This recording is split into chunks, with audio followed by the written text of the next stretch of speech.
Print and electronic journalist association की नौमुंतखब body की वफाकी वजीर बराए कौमी बुरसा और सकाफत औरंगजेब खान खिची से मुलाकात। वफाकी वजीर ने नौमुंतखब अहदेदारान को मुबारकबाद दी और उनके लिए नेक तमन्नाओं का इज़हार किया। वफाकी वजीर बराए कौमी बुरसा और सकाफत औरंगजेब खान खिची से print and electronic journalist association की नौमुंतखब अहदेदारान ने चेयरमैन नासिर खान खट्टक की सरबराही में मुलाकात की।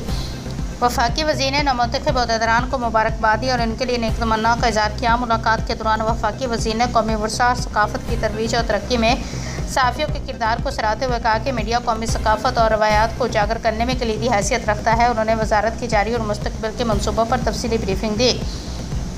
वफाकी वज़ीर ने बताया कि ज़बानों के फ़रोग़ के लिए मुल्क भर के मुख्तलिफ़ इलाकों में इलाकाई ज़बानों में कॉन्फ्रेंस मुनक्कद की जाएंगी, जिनमें कश्मीर, गिलगित बल्तिस्तान, क्वेटा, कराची, हज़ारा, पेशावर, लाहौर और मुल्तान और दीगर शहर शामिल हैं। इन इक़दामात का मकसद लसानी और सकाफ़ती तनों को कौमी सतह पर उजागर करना है। उन्होंने ऐलान किया कि पाकिस्तान अकेडमी ऑफ लेटर्स के क़याम को 50 साल मुकम्मल होने पर रवां साल के आखिर में एक आलमी अदबी कॉन्फ्रेंस मुनक्कद की जाएगी, जबकि PNCA Pakistan national council of the arts में आलमी ख़ताती मुकाबले में भी मुनक्कद किए जा रहे हैं। यौम आज़ादी के मौके पर वजारत के तमाम मातहत अदारों में ख़ुसूसी तकरीबात, नुमाइश और सकाफ़ती सरगर्मियाँ तरतीब दी जा रही हैं। मुलाकात में चेयरमैन पिजा नासिर खान खट्टक के हमरा नौमुंतखब अहदेदारान जनरल सेक्रेटरी राजा ताहिर महमूद, नायब सदूर Zameer Hussain Zameer, Khalid Hussain Shah, joint secretary Mushtaq Ahmed Malik, Chaudhry Gulzar Naz, Raheela Raja, information secretary Qasim Jamshed, deputy information secretary Saqib Qureshi और मेम्बरान गवर्निंग बॉडी मोहम्मद अरशद, राना शहजाद नईम, मोहम्मद जमील कुरैशी, मलिक शाह जमान शामिल थे।